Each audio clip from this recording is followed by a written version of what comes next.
Hello everyone, welcome back. We are here watching yet another Pastra video. This one, of course, sent to me by the one and only Anarchy, who sees fit to send me a multitude of videos, but anytime he sends me a Pastra video, I'm just like, oh boy, how long is this one going to be? And this one's not the longest one that he's asked me to react to, but it is almost an hour long. But it's going to be Pastra talking about zombie movies, which I love zombie movies. There's some hilarious ones, there's some good ones, there's a lot of bad ones, which go figure. And it's hard to really pin down what exactly, what exactly makes a good or a bad zombie movie. I would say in certain cases it has to do with, I don't know, I would say it has to do with the overall, feel of it, because, Return of the Living Dead, which is sort of like an unofficial sequel to Night of the Living Dead. Return of the Living Dead, basically, it it takes on a life of its own, and and as a film, it's bad. Okay, it's pretty bad, but it's great. What else is there to say? It's great. Except for the fact that Brian Peck is in it, which I'm glad he fucking dies in that. Oh, God. But anyway, yeah, so Pastra's Ultimate Zombie Movie Marathon. So I don't know what the heck this is going to entail. All I know is that we're here watching this, and we are going to be, I guess, I'll be telling you what I think about it, about his choices, or about their choices when it comes to zombie movies and everything. So I guess we'll see. But yeah, Pastra is a. I've enjoyed basically every video that's come my way that Anarchy has sent me involving Pastra. I don't expect this to change. So, anywho, let's go ahead and get this pulled up here. So, this is Pastra's Ultimate Zombie Movie Marathon, courtesy of Anarchy on from our streams and on our channel. So, yeah, here we go. So it may come as a big surprise to some of you that I, in fact, am a huge fan of zombies. I know that zombie media is something that many consider to be oversaturated nowadays, and I can't exactly disagree, but there's something so simple and enjoyable about it to me that I can't help but have a good time with it. Now, when I say zombie media, I'm sure that the majority of you who know what I typically talk about on this channel would assume that I'm referring to zombie games, which would be a fair assumption considering some of my favorite franchises, but contrary to what you may assume, zombie movies are what I love the most. Ever since I was a kid, I have been obsessed with watching whatever zombie films I could get my hands on. Most of my favorite franchises of all time are either completely about zombies or are zombie adjacent. Both, okay, this is a quintessential zombie flick, I feel like. This, I feel, is, oh my gosh, this one is, I'll say Reanimator. At first, I didn't really like it that much, but as I've gotten older, I've grown to appreciate it, and basically, it's sort of like a Frankenstein's monster, take on zombies, because of, the scientists, because this one features like an evil book that is just like bringing people that can it's spirits that can possess people and turn them into zombies, deadites. And then of course there's this one which takes a scientific approach, basically through the fluid that Herbert West basically gives these people. It reanimates them and turns them into monstrous versions of themselves, basically sort of kind of pseudo-zombified.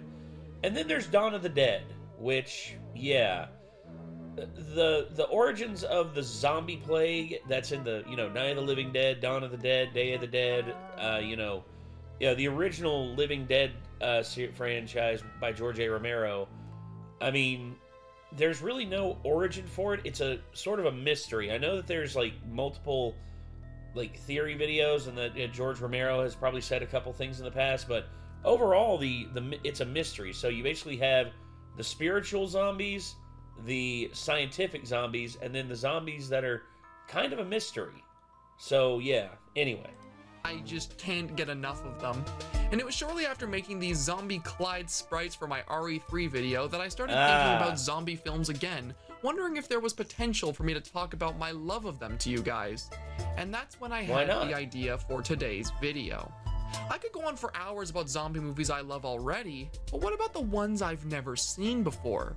The obscure movies, the ones that nobody really talks about. I was itching to experience some new zombie movies already, and the prospect of finding some new, ridiculous films that I could talk about for the sake of a video sounded way too fun for me to pass up.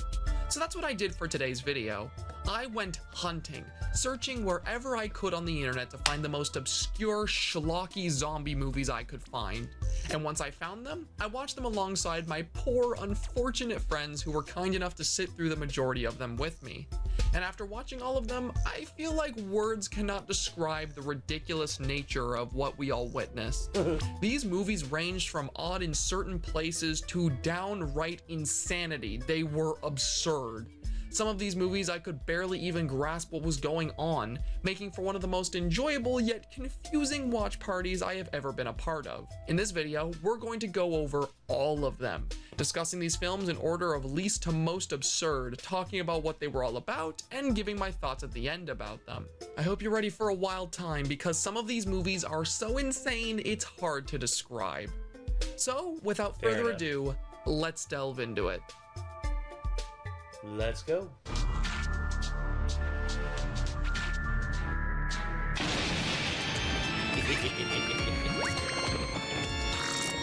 It's a zombie movie marathon.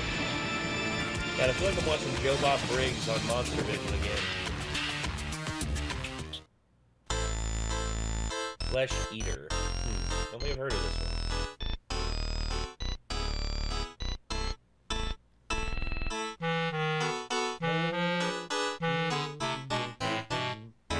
Out of all the films we watched on this marathon, Flesh Eater was without a doubt the most generic and formulaic one, which actually caught me by surprise.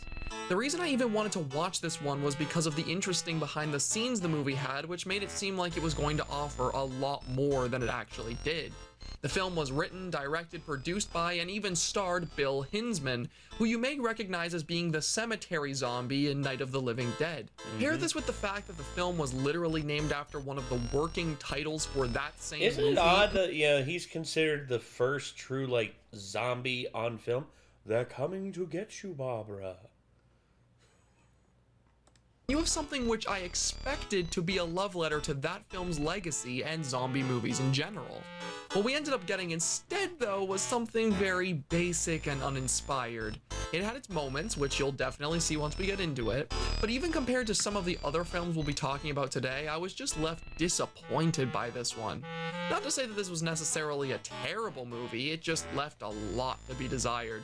Flesh Eater begins as we see a group of college students on a hayride, making their way towards the most barren forest I have ever seen for a camping trip. They get dropped off there, begin participating in all the activities that horny college students in an 80s horror film do. And while they're up to that, we cut to a farm worker who's seen pulling down a tree stump, uncovering the grave of the movie's titular villain, the Flesh Eater. Oh no, is this the burial ground of the Flesh Eater? Oh no! Oh, there's like a pentagram there. My property again. Goddamn college kids leaving the goddamn slabs of the devil. Where the fuck does this take place? Minnesota is my guess. Minnesota? I haven't heard any of the people talk. If they talk in a country accent and the movie looks like this and it's set in the woods, odds are it's in the middle of the Appalachian Mountains. And if you try to correct me for saying Appalachia, just know this. I will find you. I will hunt you down. and I will blow into your butt cheeks like a SNES cartridge.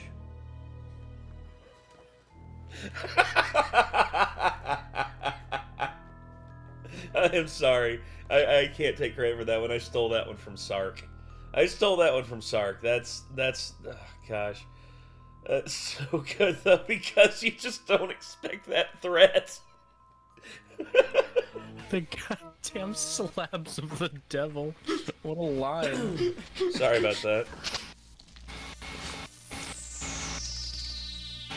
Wow, that lock had like no resistance. It's in the ground, it'll be fine. This dude's like the lock-picking lawyer. Oh, oh, that coffin. Oh, I thought the coffin was already empty.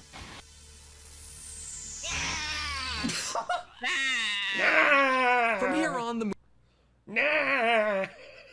Hold on. Say it one more time. Oh God, it's that coffin. Oh, I thought the coffin was already empty. It's Skeletor in human flesh. Yeah.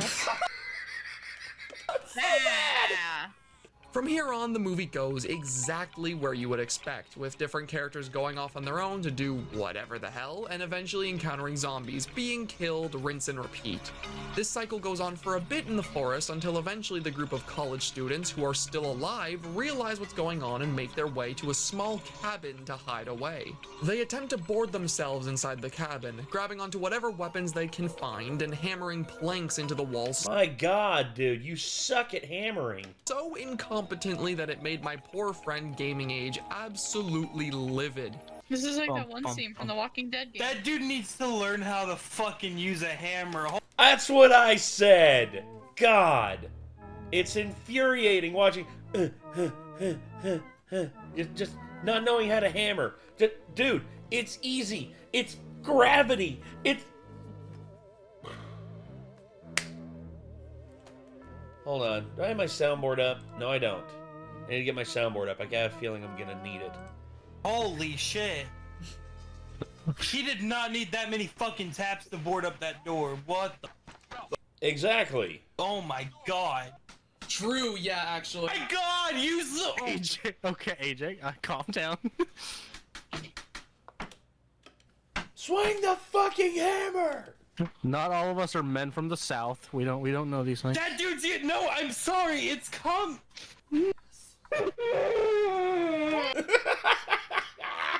He's having God. He's sort of like me, dude. He's having issues. He's like, oh! Hey, it's okay. It's not that hard to use a hammer. Who the fuck cares, AJ? I bet even Zach could use a hammer better than that. Thank you. What do you AJ. mean? You're welcome, Zach. I have a lot of faith in your competence. And I guess he was onto something with his complaints here, because only a few minutes later, the zombies just kinda open the door normally, despite the barricade being there. Like, normally in these movies, the zombies try to break through the open parts of the door or whatever, but this guy just casually opens it with, like, no resistance at all. Anyway, continuing forward, after the zombies very easily just waltz into this cabin, they proceed to kill literally everyone inside. There are no survivors from the original cast of characters we saw at the start of the movie, with the exception of this one couple who got locked outside amidst the chaos. And it was at this point that I had checked how much time we had left in the film, only to find out we still had over an hour left. What? Now you may be wondering how the writer of this film intended to dedicate over an hour of screen time to these last two characters. And the answer is quite simple. He didn't. Because after this scene, the movie ends up following a formula that it goes by for the rest of its runtime. It will randomly introduce a brand new set of characters in some random part of town. These characters will get a ton of screen time setting up who they are, and then these last two survivors from the original roster of characters will arrive on scene and all the new characters are eaten by zombies. Sometimes that last part doesn't even happen and we cut straight to the zombies eating these people. Like, for example, there's this one scene which sets up this wholesome family making some treats for Halloween when suddenly there's a knock on the door.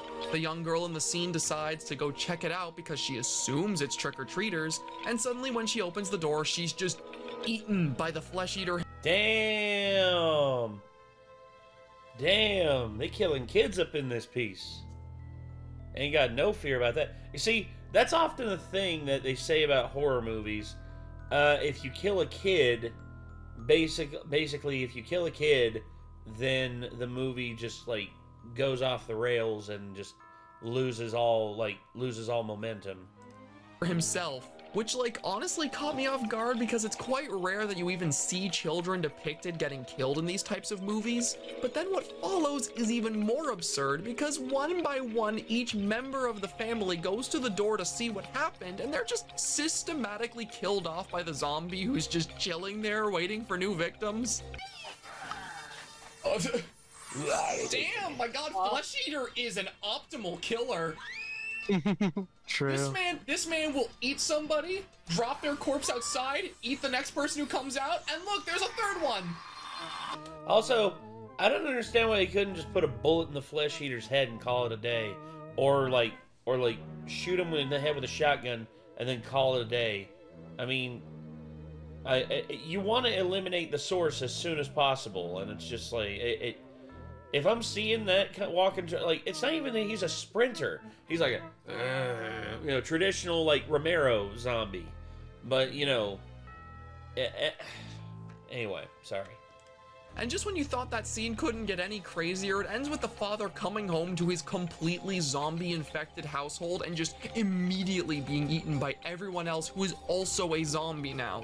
This entire sequence serves no purpose at all and has no consequences to the story. It just happens alongside everything else and we just roll with it. Subplot. It's basically a shitty subplot. That happens quite a bit. I actually wrote multiple subplots for the film that we made, our SCP film that we made, and realizing that it took away from the overall plot and the overall, like, characterizations that I was going for, I decided to split them off and make them their own thing. So it doesn't take away from the original, but yet I still have enough material that I can fill in, like, stuff on the sides. But anyway. It's only after this that the story properly continues, with our two survivors stumbling into a party being hosted by the worst acted drunk person I have seen in my entire life. You're funny.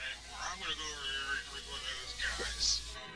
That man had never seen what a drunk person acts like in his entire life. I know. This definitely drunk guy in his vampire costume tries to kick the two out for not having costumes, and then you'll never guess what happens next. They hear the stories about the many zombies attacking the people of their small town, and rather than being left in disbelief, they actually all come together and work as a team to fend off the many hordes of undead trying to kill them.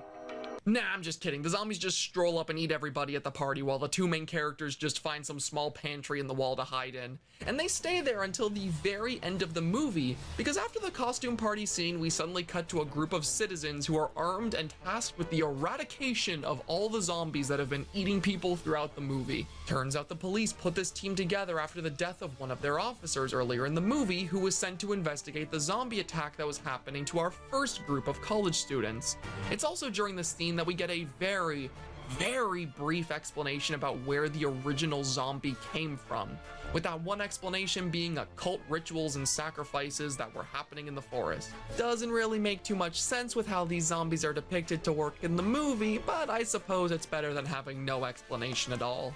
After we have their origins explained, we quite literally spend the last 20 minutes of the film just watching these random guys going around and shooting the zombies.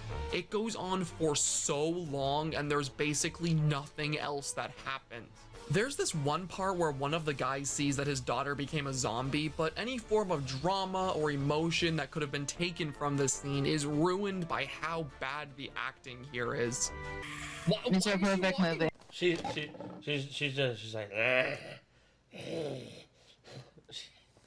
she's almost, it's like she's trying to T-pose, but her arms are like, her elbows are broken, just like, like that. They're all doing that. Shoot her, it's my daughter, for Christ's sake. My God, terrible. Don't shoot her, it's my daughter.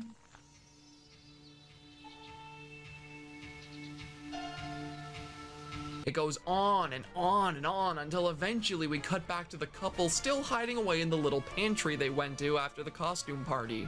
They start talking in there about their future and how much they love each other and how they plan to settle down and start a family after all this is over. Tell me what happens to him there, Pastra. And by this point, you just know something bad is about to happen. No horror movie has a scene like this that doesn't end with something terrible happening. It's basically a death sentence for the characters involved. And wouldn't you know it, the second they decide to step outside their hiding spot after they hear the gunfire stop, they're immediately shot by a sniper who assumed they were zombies, and the movie just ends after that. This ending, in an attempt to catch the viewer off guard and be It's literally the same ending as Night of the Living Dead. It's literally almost the exact same ending. Like unpredictable ended up being the exact opposite, with all of us who saw it expecting what was going to happen, to the point that my friend the baddest literally ended up joking about it mere seconds before the scene actually happened. I still think they're gonna be shot by the rednecks, and because they're gonna be like, oh my god, the Nedrex? zombies. That'd be so fucking funny. That'd be so funny. Oh my god. I'm a genius. Please. Oh.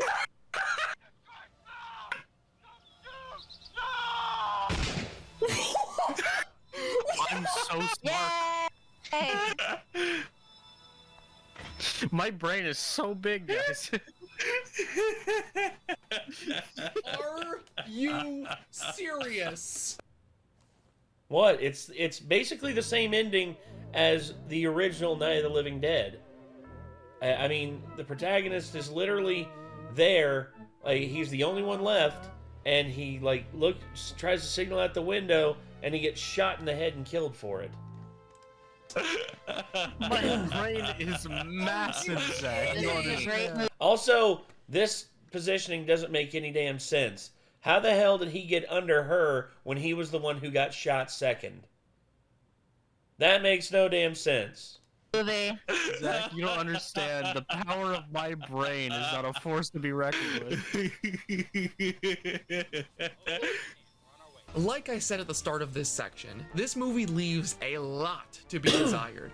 Its story and structure are next to non-existent, its characters either have no personality at all, or what little they do have is very one-dimensional, and it doesn't really try anything new or interesting with the concept it's working with. The one thing I absolutely will give this movie though, is that at times it has some really surprisingly gnarly special effects. There are points in this movie where you see gore that seems almost too good for the kind of film that it is.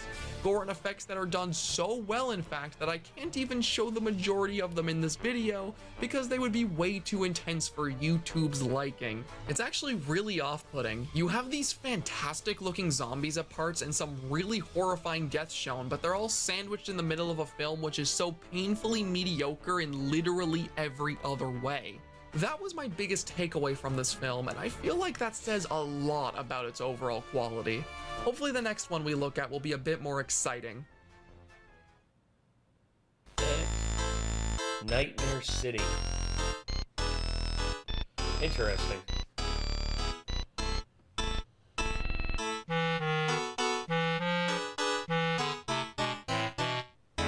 So we're only on the second film, and I'm just letting y'all know now that this next movie jumps the shark hard compared to what we were just talking about. Nightmare City is insane. Not quite to the degree of the films we'll be discussing later on, but oh my god, nothing could prepare me for the shit that this film pulls. Jesus Christ, what was that TV made out of? Phosphorus? Like phosphorus and gasoline? Jesus. The film was originally released in Italy in the year 1980 and was produced by director Umberto Lenzi under the title of that. The Incubo sulla sedia contaminata. title was that. I'm not even gonna. Hugo Stieglitz.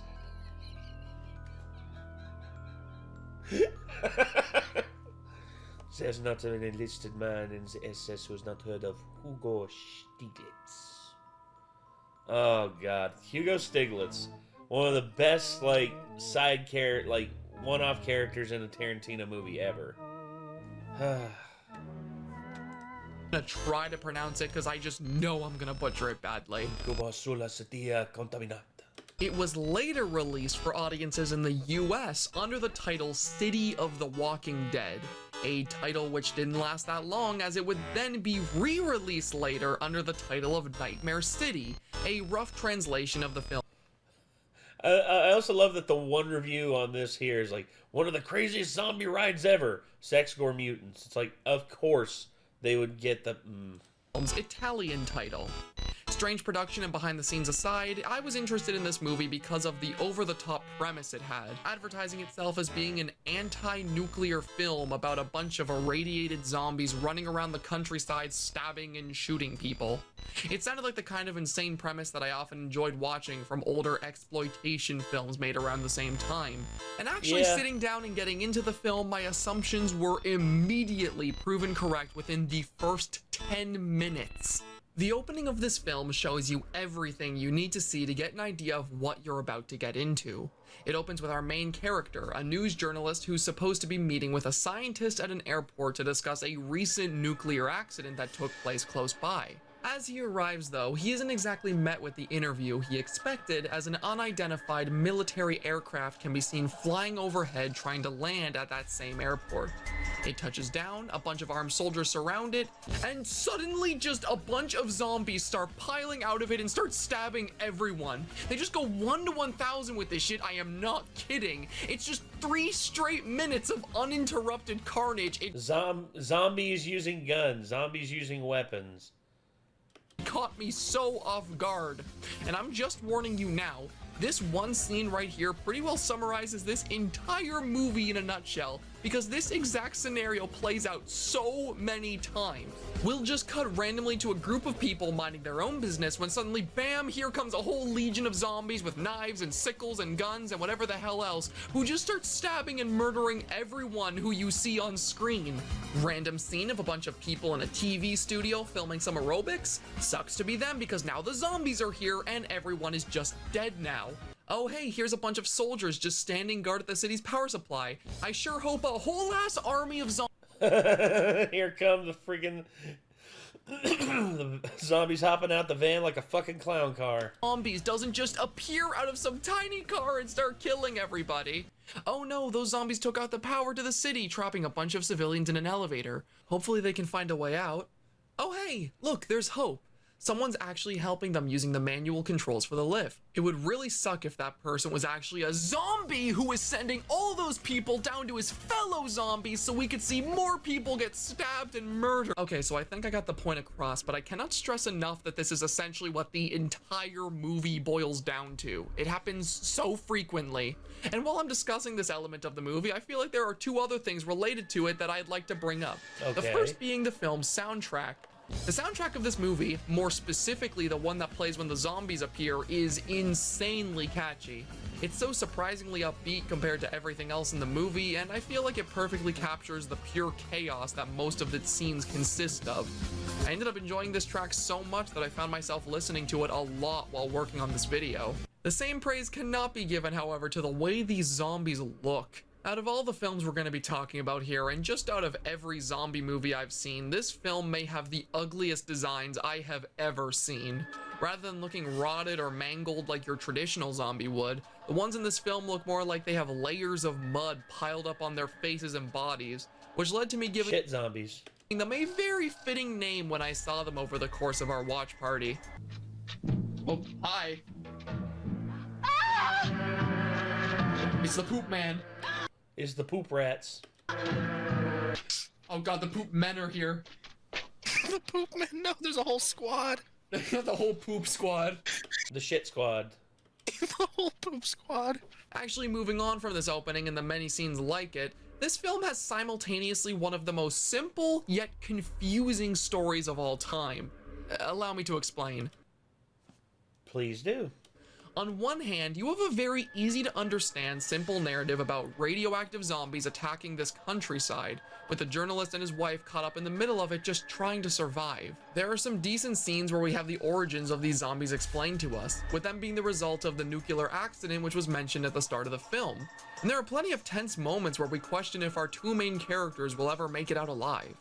And then on the other hand, we have some of the most bizarre and confusing plot points that just appear in the middle of this film and make absolutely no sense to me. Like, there are several scenes dedicated to this side plot about one of the military generals and his wife who makes a bunch of sculptures. Sure, the general himself is a pretty important character, but every now and then it cuts back to his wife who is having these bizarre supernatural experiences. Like, every now and then when this one sculpture she's making seemingly starts to foreshadow events that have yet to happen in the movie for no reason at all. She's got the gift. Also, where have I seen that actress before? Where have I seen her before? The only explanation we get to this is the general at one point just offhandedly mentioning how uncomfortable the statue makes him.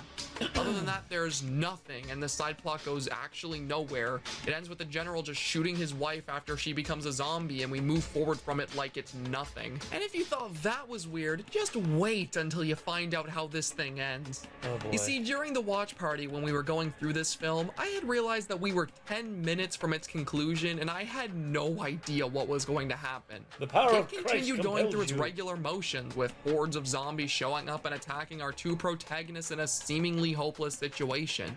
It didn't feel like we were at any climax and there was no solution to their current problem. So I found myself beginning to ask just how they intended to wrap this story up with what little time they had left. And I will just say right now that nothing could have ever prepared me for how this film ends. I want you right now to think to yourself how you believe this movie would end. This movie, which is meant to be a commentary about nuclear radiation and the dangers it presents.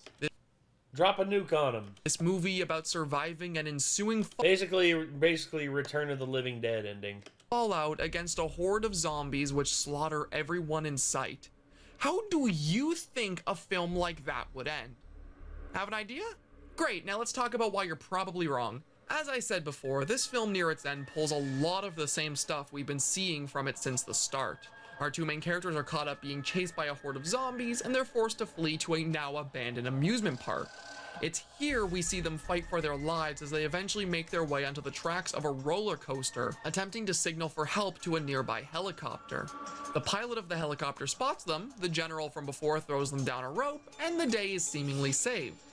This is the kind of ending I was expecting, one where the protagonists are rescued and flown away to safety. Thing is though, this is not where the movie ends. Instead, we see the wife of our main character struggle to hold onto the rope until she eventually falls to her death in the most Looney Tunes fashion I have ever seen. She dies by just fucking falling. That'll be the funniest ending. That would be really fucking I gotta do it. I gotta do it.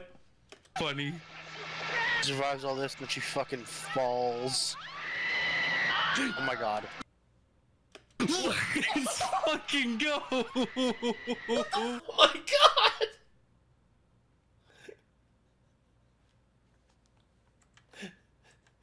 Funny. Survives all this. I was gonna say she survives all this only to get vertigo and be like, oh god! Ah! Got me sitting here like, Oh no! But she fucking falls. yep. Yeah, one more time. Oh my god. Let's fucking go! Pong.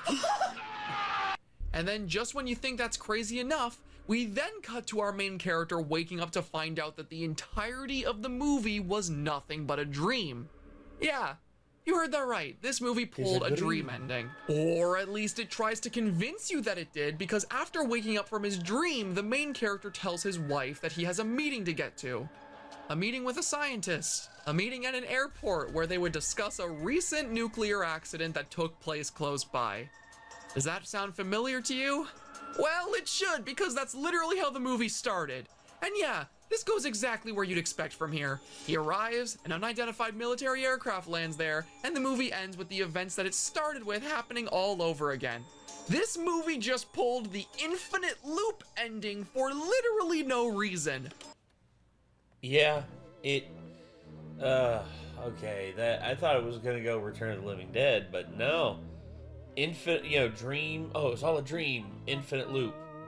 I was gonna say, I guess our main character's got the gift as well. Powers of premonition. I could not tell you a single plot point in this entire film that either warranted this or foreshadowed it. It just happened out of completely nowhere and left me legitimately speechless. The door open, oh, imagine, watch, you're gonna be right, Spidey. The door's gonna open and it's gonna cut to credits right away. Or not. Oh, come the Oh my fucking god. Good job, Spidey. Oh, You were so right. on!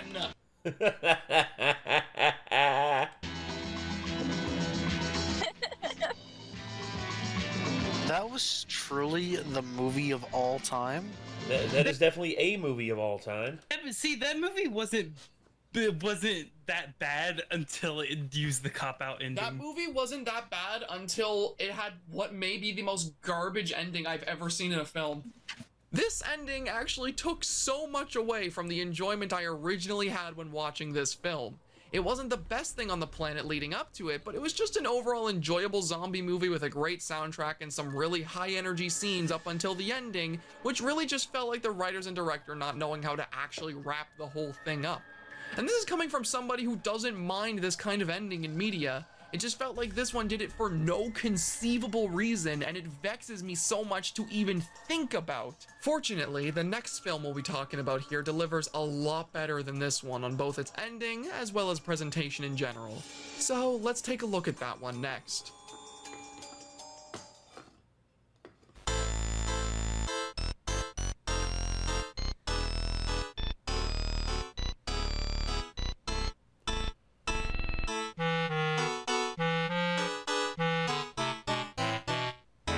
Night of the Comet is, without a doubt, the most successful and well-known film we'll be talking about in this whole video. And that's not surprising to me in the slightest because it was easily the best one we watched. Was it campy? Oh yeah, insanely. Was the acting the best? No, not necessarily. But this film absolutely delivered in so many different ways. Its story was genuinely really interesting to me.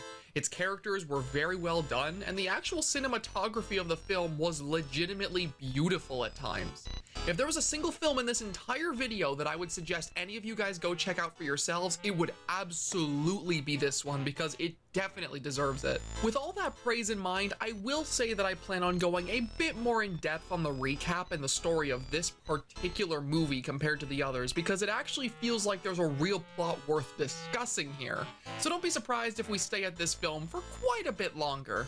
To give some background to this movie, Night of the Comet was released in the year 1984 and was both directed and written by Tom Eberhardt. There isn't too much crazy production stuff to talk about with this one compared to the others, but something I found extremely interesting is just how successful this film was despite the fact that I hear nobody talk about it. Like, this film was made with a budget of $700,000 and ended up grossing over $14 million at the US box office. This film was a massive success, and yet despite that, it's so obscure nowadays that I was able to watch the entire thing on YouTube. I don't know, it's just such a weird thing to see for a movie like this. I've never seen anything like it. Actually getting into the plot, Night of the Comet opens with exactly what the title promises. The night where a massive comet will be passing by the Earth for the first time in 65 million years. We see the entirety of the city takes place in getting ready for the event, with people gathering outside and several stores selling merchandise dedicated. I was gonna say these titles. It looks a lot like which movie had these? I can't remember. Looks very familiar to it. And it's here where we meet the first of our two main characters, Regina, who we see obsessively playing on the arcade machine rather than doing her actual job. We see her trying to beat the high score of every other player who was on the leaderboard, only to be spited by someone who took her 6th place spot with the initials DMK. Now, this may seem like a random arbitrary thing to bring up, but I promise I'm doing it for a reason. You'll see later. Anyway, after meeting Regina, we're also greeted by several other characters, the most important of which being our other main character, Sam, Regina's sister, who is left at home while their mother prepares a whole party for the event. We see people gathering outside and celebrating, there's a bit of a fight between Sam and her mother, and next thing you know, we see the comet begin to pass by overhead. And then everyone dies. I'm not joking, this isn't a bit I'm doing. This movie spends the first 10 minutes setting up this whole city and its characters, only to kill almost all of them just as quickly as they were introduced. Why does this remind me of I Have No Mouth? And Wait, are they already all dead? Oh, they got raptured. Yeah. What the fuck? I glanced down at my phone to play Cookie Run Kingdom for like a split second and they're already all fucking dead. This movie demands your full attention, Average! I was looking the whole time and I still don't understand. Yeah, I was glancing at it. I was like looking at it. I only looked out for like a split second. Did they all why die? are all of these shots like fucking god tier? Yeah, I know, these shots are fantastic. I was really expecting, you know, more like explosion, not just like so a big all of the wave. people are gone, but like nothing else is. That's interesting. Like, this was what immediately hooked me on this movie. For the most part, it's very over the top and goofy, but these quiet moments where the camera pans around a completely dead city are genuinely haunting. Especially when we see the remains of the people, which consist only of their clothes and bits of red dust which now float around and pollute the air. It was a great start to what turned out to be a great movie. Moving on, we see that miraculously both Regina and her boyfriend, who she was spending the night with, ended up surviving the whole event. This is later revealed to have been possible because they were staying in a building made of steel which the radiation of the comet couldn't get through. But for now, it's just treated as a bizarre coincidence. Regina's boyfriend heads out to try and sell a pirated film reel only to be attacked by the first zombie of the whole film, and he's never seen again. Regina soon wakes up herself and begins walking around the store they were sleeping in, looking for her boyfriend, or anyone really, and it's here that she discovers the horrifying situation she finds herself in. She finds clothing scattered everywhere and nobody else in sight and immediately assumes the worst. And it's here where she has her first encounter with a zombie herself, the same zombie who killed her boyfriend. A zombie that my friend Ordinarily Average gave a very good nickname to. He's like a nice guy. He like sees a maid, he's like, oh, then he sees like her, he's like, oh, hey, do you want to get coffee? Yeah, I never understood why they always go for the Leon S. Kennedy rain checks and not me. The forgotten Mario brother. The forgotten Mario.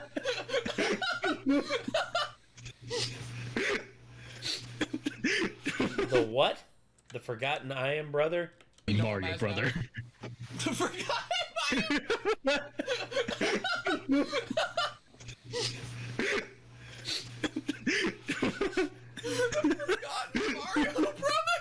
The forgotten Mario brother. Okay, that's actually pretty good. It's me, Mario. Yahoo! I'ma kill you. I need my Luigi hat. Where's my Luigi hat? Dang it, JT And it's took here my that I'd like Luigi to talk hat. about how the zombies in this film that. actually work, because I Wait, find... oh wait, I don't think he took it. I think he set it back here on the pool table. Let me grab that. Hopefully it's still back here. Come on, where are you at? Where are you? Ah! I got my Luigi hat.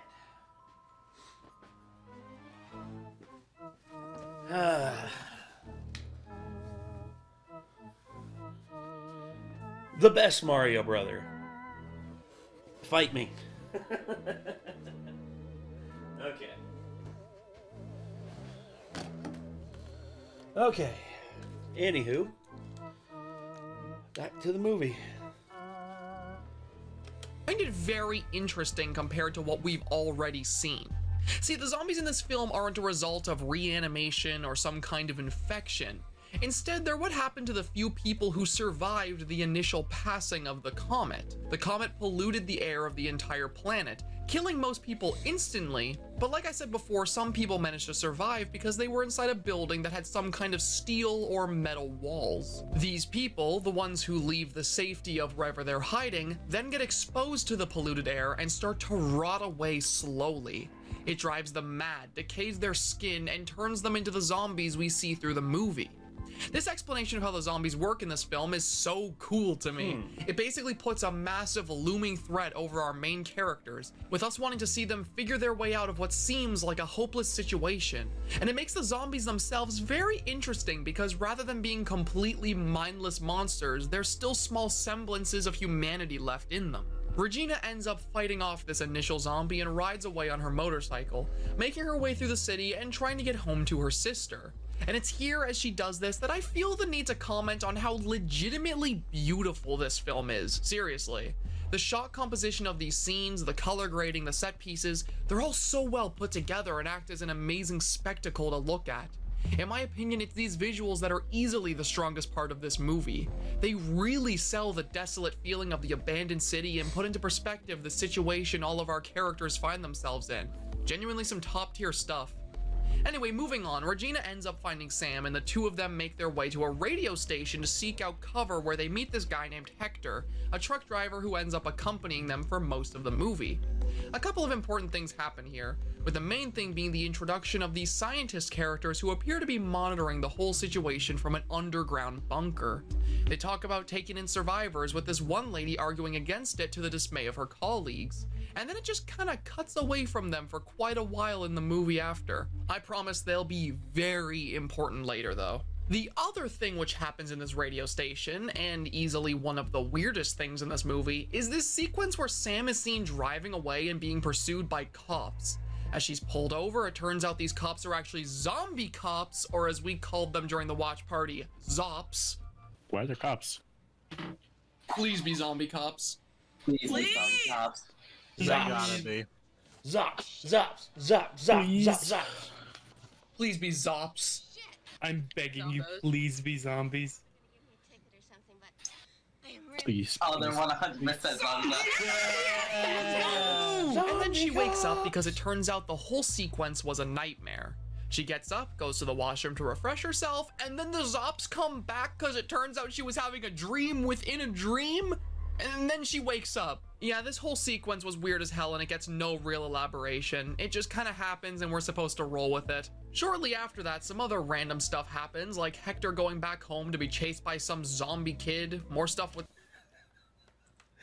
Hold on. Random stuff happens, like Hector...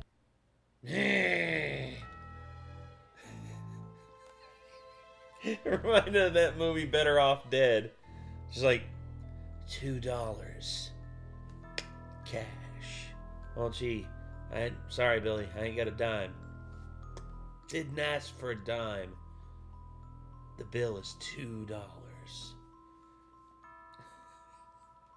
And he shuts the door. Going back home to be chased by some zombie kid, more stuff. Huh. And then they go through. I remember the car wash when he hops on the roof of the guy's car, and he's like still like, Patrick. He's like $2, give me my $2. And then he goes through the drive-through car wash, and you just hear, no.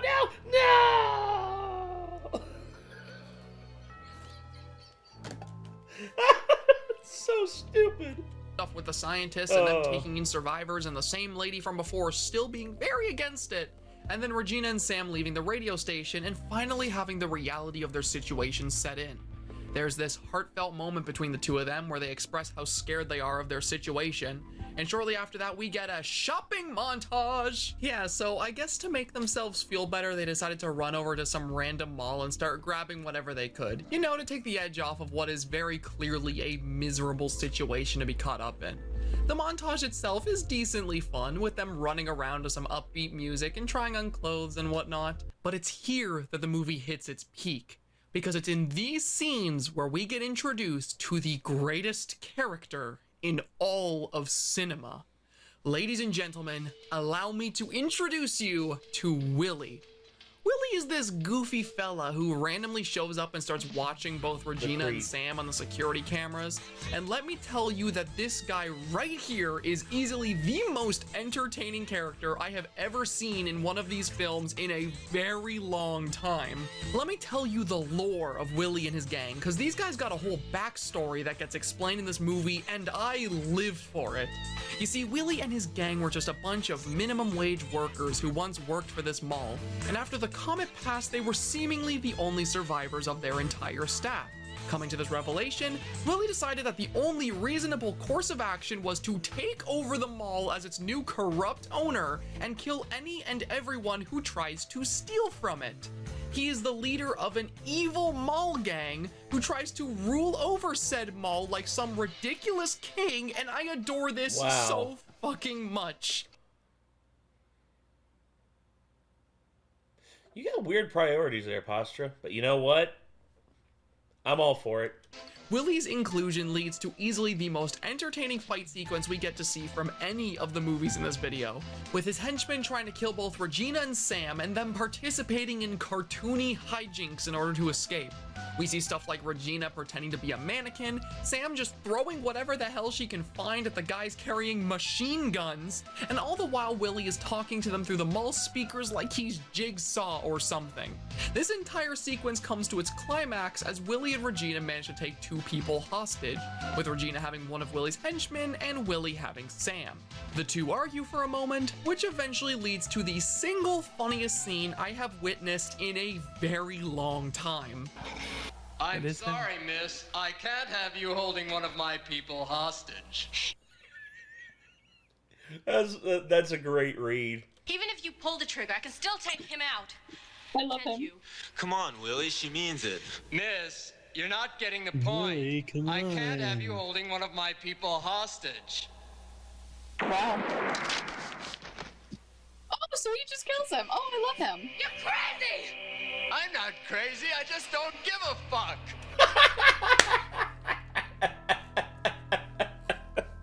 I love that line. Oh, I love that line so much. Oh my god.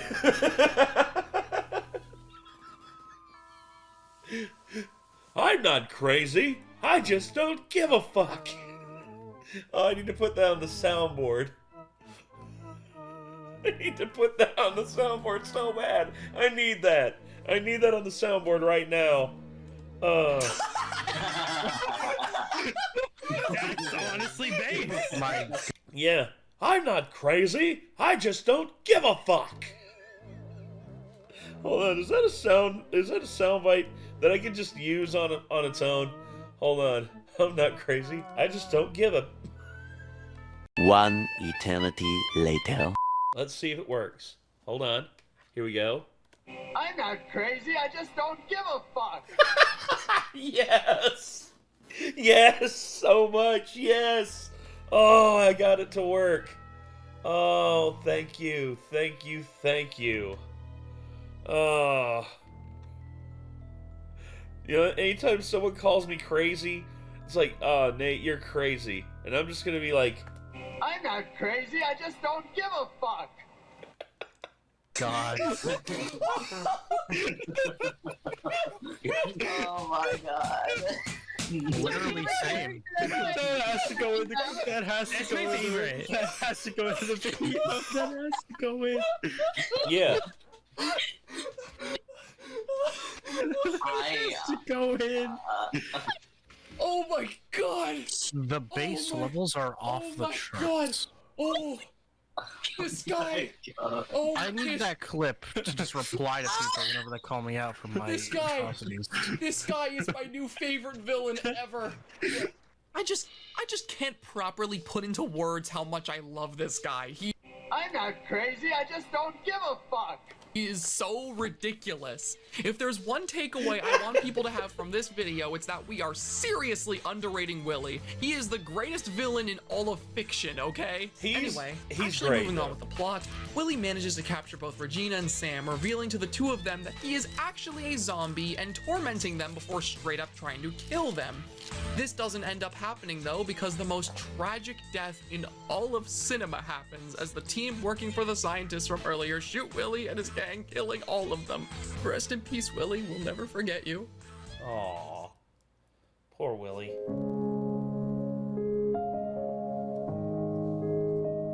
You weren't crazy.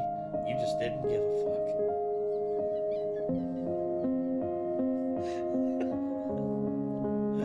Oh, God. Alright, if you're wondering what I'm doing, I'm like getting my cigar ready for tonight. After this heart-wrenching death scene ends, Regina is brought to the scientist bunker as a survivor, and Sam is kept back because she was showing signs of slowly becoming a zombie herself. Her and the scientist lady we've been seeing through the movie talk for a bit, and in one of the most shocking scenes we get from the whole film, she just straight up euthanizes her, and then shoots the guy who came there with her.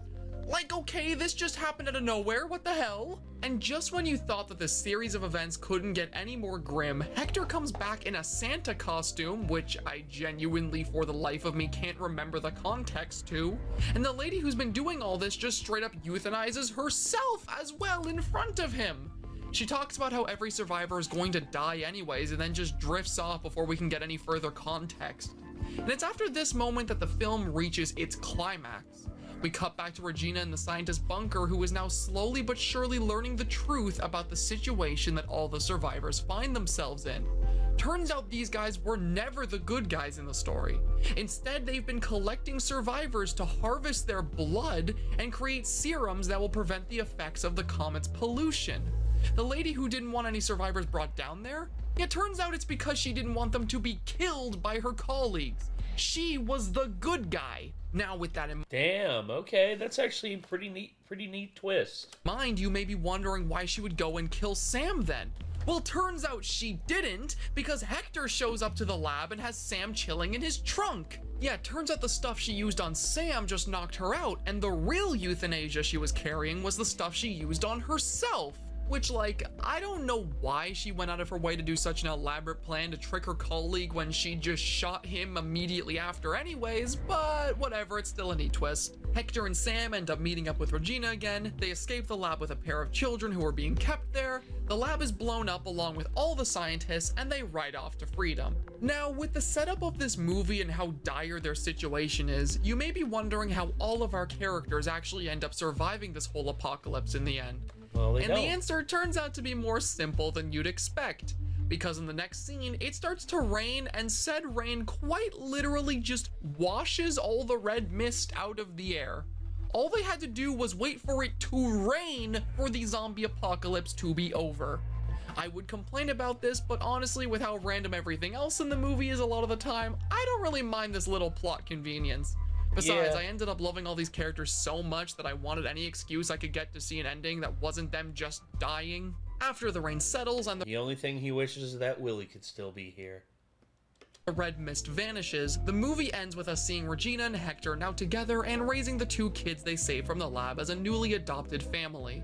We get some morbidly comedic scenes of them all together taking photos and walking around as seemingly the last people on Earth. We then see Sam at a traffic light, bummed out over the fact that there isn't really anyone left for her to get with, when suddenly out of nowhere we see a car come driving up that almost runs her over. The guy driving the car apologizes, he and Sam immediately fall in love with each other, and then she hops in the car and drives away with him. The last thing we see is a DMK. License plate on the back of his car reading DMK, the same initials on the arcade game that beat one of Regina's high scores. See, I told you that would come up again later. The movie ends after that, with Regina and Hector playing catch out in the street with their newly adopted kids as the camera pans away, bringing an end to what is easily the best film out of the entire watch party. This film absolutely blew me away. Night of the Comet was a movie that we ended up watching because the idea of a bunch of valley girls fighting zombies was something so ridiculous that we expected it to be a so bad it's good kind of situation. But upon watching it, we were instead greeted by a legitimately competent film. One with a well-written story, fantastic cinematography, and of course easily the best element of the film, Willie. I'm not crazy, I just don't give a fuck. All jokes aside though, this movie is great. I went into it expecting something ironically enjoyable that wouldn't exactly be too good, but ended up finding an actual underrated gem that way more people need to check out. The same cannot be said, however, for the next and final film in this entire video. So let's go check that one out next. Next!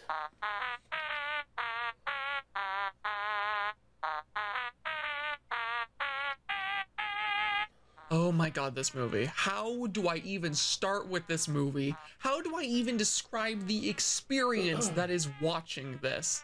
Out of all the films we've watched on this little marathon, The Video Dead is without a shadow of a doubt the most ridiculous movie on here. There is no competition.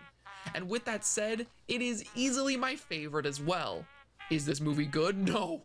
God, no. This film is a dumpster fire, but my goodness, is it the most enjoyable dumpster fire I have ever witnessed. The Video Dead has some of the worst acting, the dumbest writing, and the goofiest special effects I have ever seen. This film is truly a sight to behold. I wasn't even able to find out much about the behind the scenes of this movie beforehand. All I was able to gather was that it was written, produced, and directed by Robert Scott and got released direct to video in 1987. Other than that, I have nothing.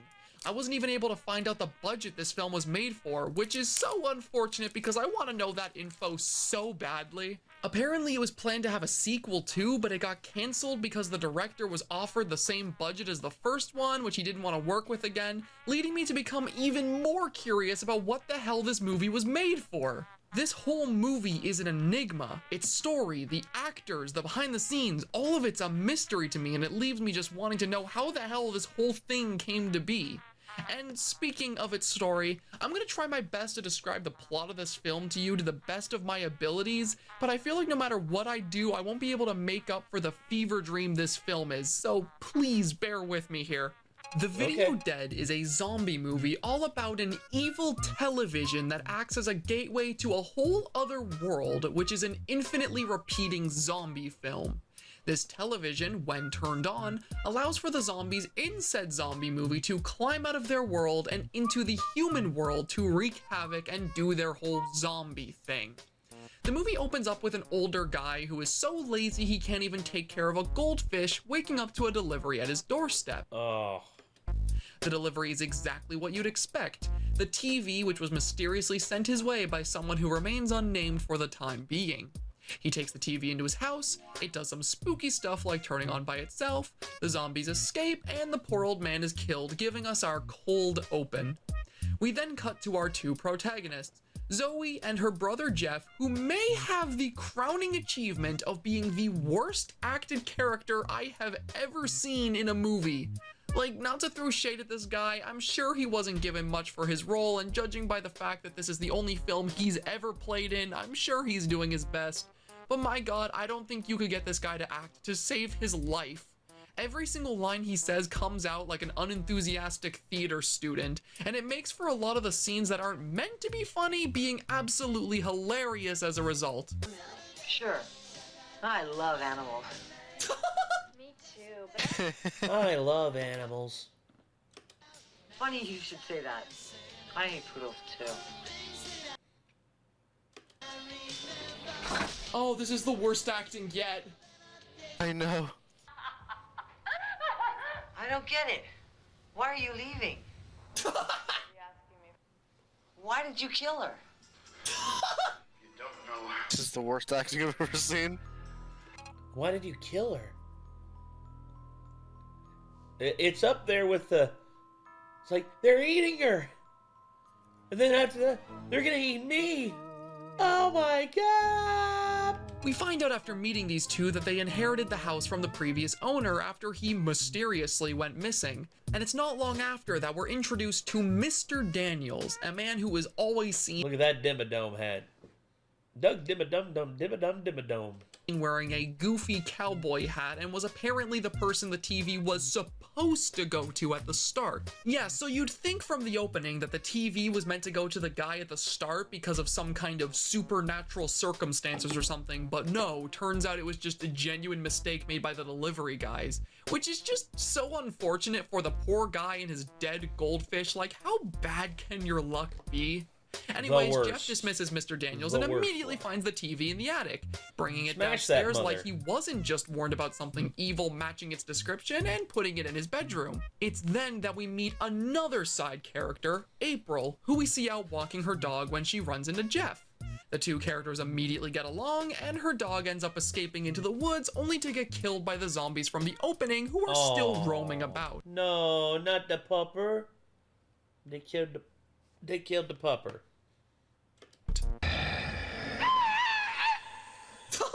That was very obviously a man's voice.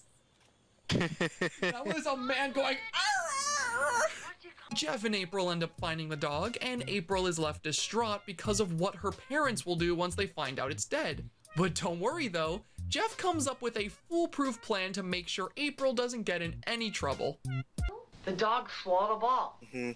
You were walking the dog on the leash, and some total jerk threw the ball to the dog, and he accidentally swallowed it. All we have to do is push the ball down the dog's throat. They'll never... Genius! Complete and totally genius! Oh my god. know the difference. What? That is really sick. Yeah, this man is insane. And somehow this works? Because next time April talks to Jeff, her family is perfectly fine with that explanation, to the point that they don't even seem to care that the dog is dead. Good job, Jeff, you absolute genius. Speaking of Jeff being a genius, right after that phone call with April, he finally decides to plug in the haunted TV and see what's playing. He gets really invested in the zombie movie that's playing, the TV seems to break for a minute, and next thing you know, a whole woman just climbs out of the TV and seduces him. They make out for a bit in classic horror movie fashion before she's randomly sent back into the TV. Jeff seems very distraught over this, but he doesn't have too much time to think about it, because without any warning, this suddenly happens. How do I get in touch with you? Just jerk off, I don't know. With you?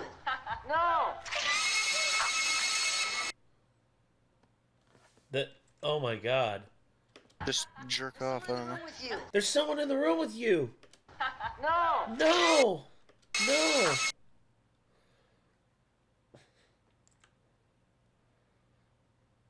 I swear, this no is like him, oh god.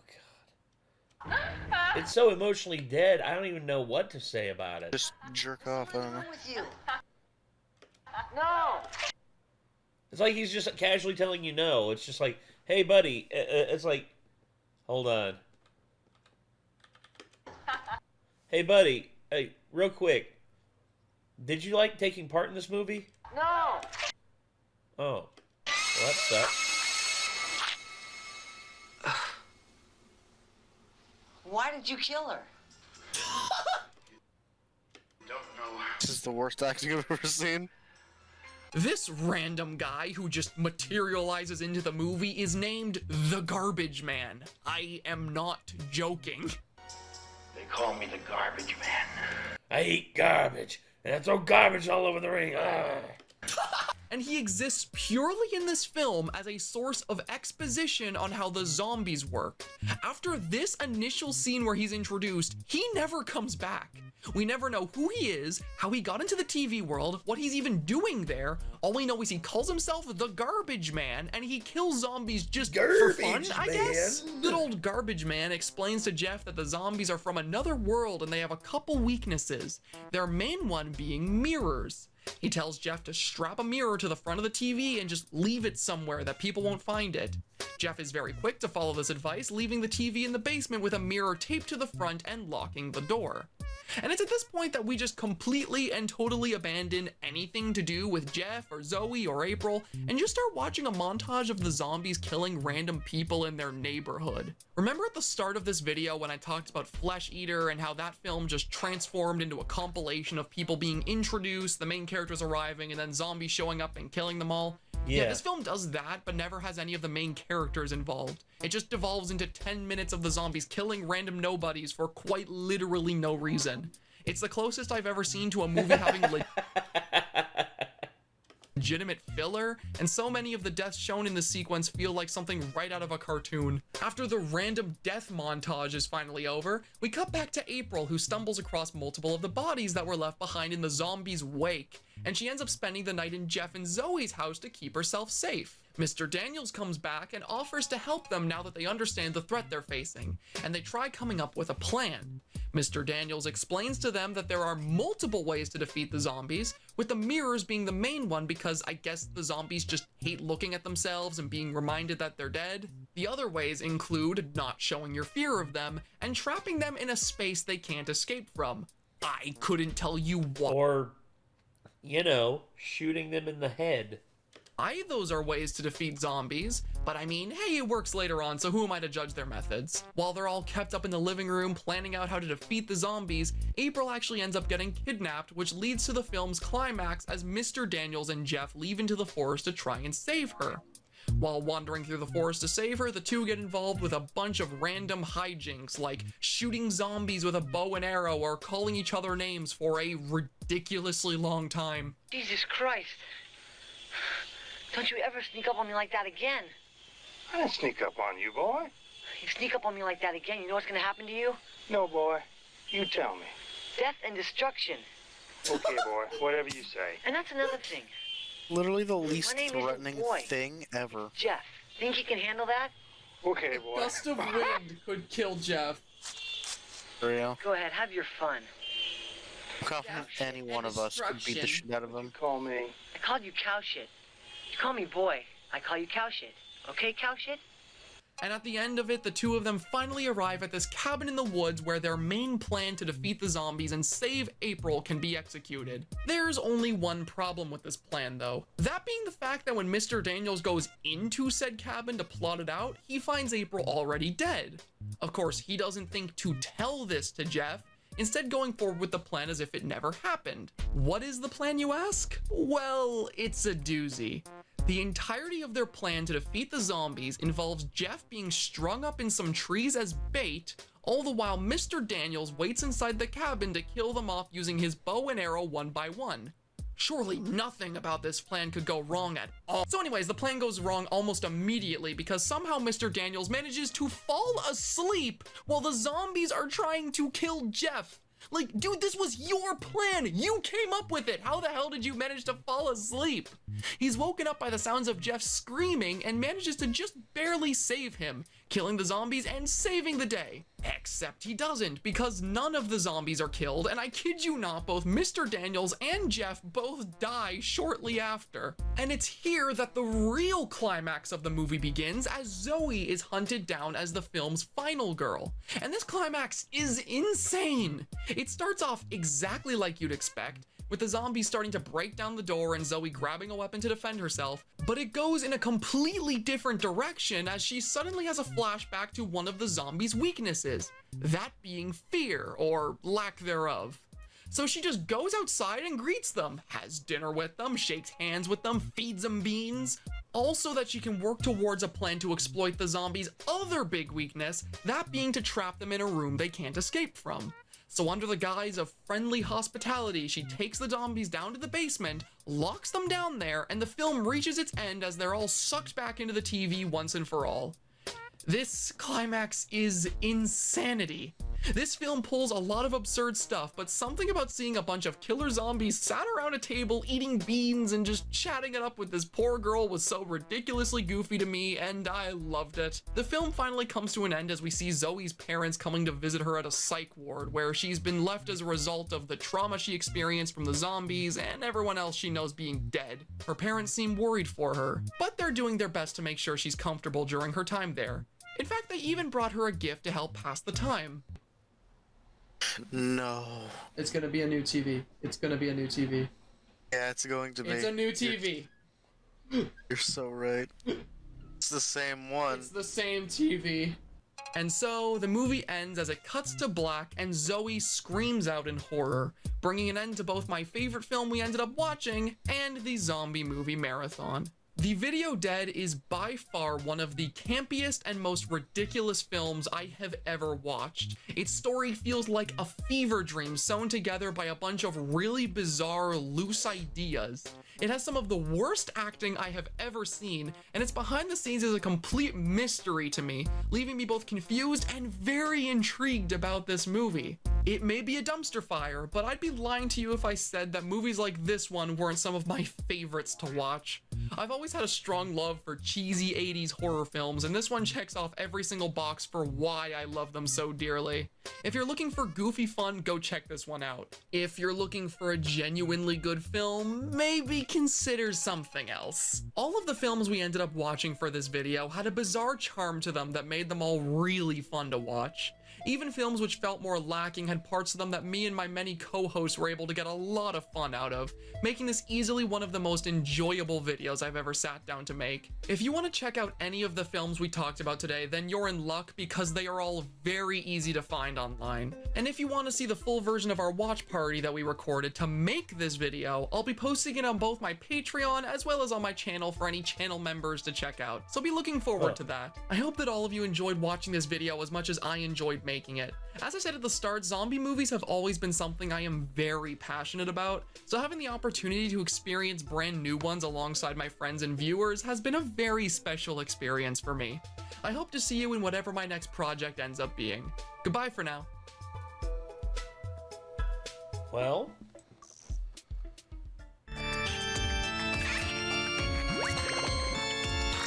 there we go. That was Pastra with his video about the their video about the ultimate zombie movie marathon. Well, damn, awesome. So yeah, I have like my all-time favorite zombie movies, but those are ones that I've never seen before, and you know, The Night of the Comet is one that definitely interests me.